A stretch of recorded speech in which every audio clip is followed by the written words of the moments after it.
Hey, Steph. Shane Young with Forward Sports. Just curious, when you're this deep into the playoff run, or playoff series, I should say, how important is it for that mid-range creation that Andrew Wiggins gives you?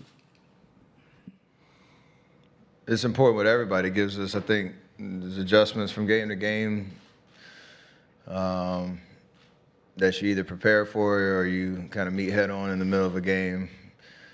And you need everybody's skill set to create space, to create flow, create good shots. And to your point, need, Wiggs to shine when he's attacking the basket or when he's, taking a one-on-one matchup, with space to be able to, get a good look and keep the flow, and the momentum our way. So there's a reason he fits well with what we do and has a specific way of impacting the game for us on both ends of the floor, but obviously offensively as well. Anthony, on your right. Yeah, you were in the back of the room just listening to that last Clay answer. What was your perspective on that plane ride? It's, after whatever it has been, 10, 11 years, there's a lot of stories and a lot of comedy on a daily that we could talk about. But all the personalities are so different. Everybody comes from different backgrounds, but we've all gelled around a collective unit of how we do things, and whether it's in the locker room, on the plane, the hotels, like whatever it is, we know how to have fun and gel and keep things light, but also understand what we're trying to do and why it all matters in terms of winning games. So Clay has a great way of explaining that, though. I just love his perspective on a lot of things. Michael up front. Steph, has anything surprised you about Andrew's postseason run, just from the perspective that coming into this year, he'd only played in one playoff series in his entire career? It's amazing what you do with opportunity. And take away the comparisons and the narratives around him as a number one pick and what everybody wanted him to be and what, his first 6 years in the league looked like. There's a reason, we wanted him here. There's a reason that trade made sense for us. And there's a high hope that he would be able to figure it out at this level in terms of taking his scoring ability, his athleticism, his defensive potential, just taking it to another notch. And there were bright spots that first year, even though we only had, I think, maybe 10, 15 games, whatever it was.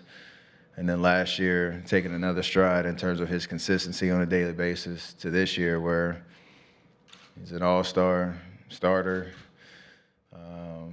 He's shining on the brightest of stages in the playoffs, and you can tell how much he's enjoying it. And it's just amazing to see things working out in his favor in terms of kind of dispelling all the narratives around him and who he is as a basketball player right in front of your eyes. On your right in the front. Steph, as someone who's been a Red Sox fan, you kind of embodied in a lot of ways the same stature in San Francisco that David Ortiz embodied in this city. When you were watching that team as a younger man, did you take anything from the way he carried himself and the way he interacted with the city that has been part of who you've been in a similar role?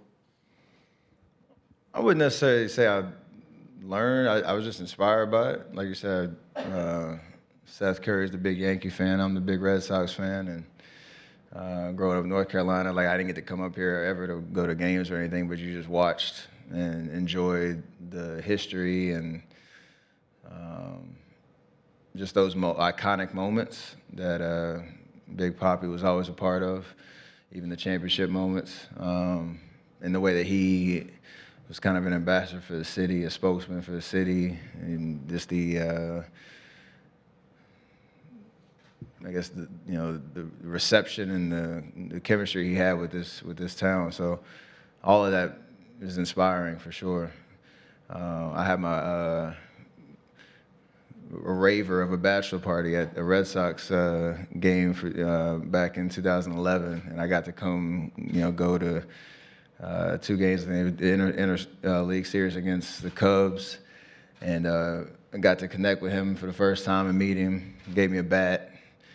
Got to go into the depths of the Green Monster and just see just the atmosphere and what the culture that he was trying to continue as an iconic Red Sox player. So all that stuff mattered, and it was just dope to have that kind of come full circle for sure. And pretty special career, obviously, that he had.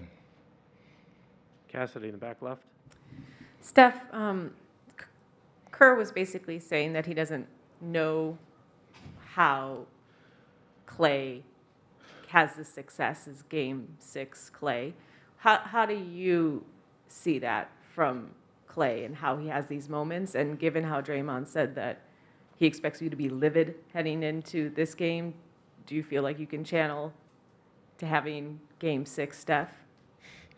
I will in no way infringe upon that nickname for Clay. I'm just going to do my job and try to help us get a win, enjoy what that would actually mean. But Game 6 Clay is, I don't know how he's been able to do it. Like, just his personality, no moment's too big for him in terms of just hooping and enjoying himself and embracing hostile crowds, or if we're at home, enjoying the home atmosphere.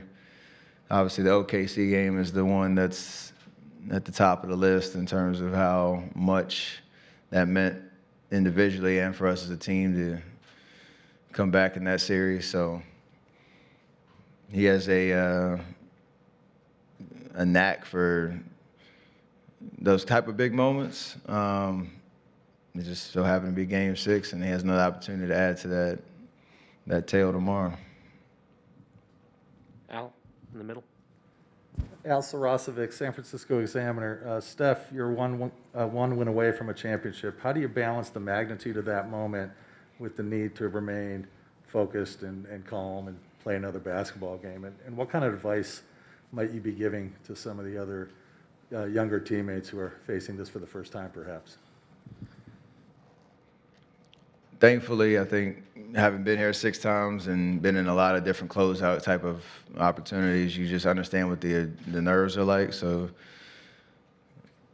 you can rely on that experience for sure. We understand the specifics of how we need to approach the game from a physicality perspective, our game plan adjustments from Game 5 to Game 6, understanding what the building is going to feel like, and that energy and being prepared for it. So you got to remind yourself of that as much as you can before the game starts. But at the end of the day, once you get out there, you have to just be in the moment.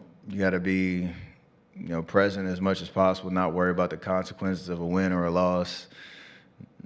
Because all the only opportunity you have is that 48 minutes. And the more you can kind of trick your mind into just being in the moment and staying there, that's the best advice I can give anybody in that situation. Because it's going to be the hardest game you've probably ever played in your career because of what the stakes are. Monty, last one on the right side. Stephen, with all the back and forth going between the fan bases and, T-shirts here and chants there and so forth, are you able to, what do you make of it? Do you enjoy it? Do you feel it's amusing? How do you see all that chatter going back and forth?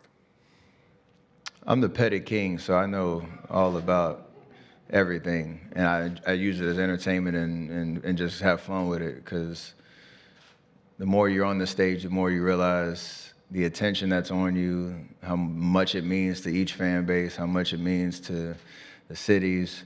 So you can't really be surprised by anything, because there's a lot at stake when it comes to winning championships. And I think maybe back in the day, the first 2 years, maybe kind of things catch you off guard just because it's so new, and you're wondering how all these narratives kind of come up, or all these distractions pop up here and there. But I think the more that you get into these environments, the more you use it as entertainment and fun. And embrace it, because honestly, you wouldn't want to have it any other way, knowing that you're on this stage and you're playing for something that really matters to a lot of people. Thank you, Steph.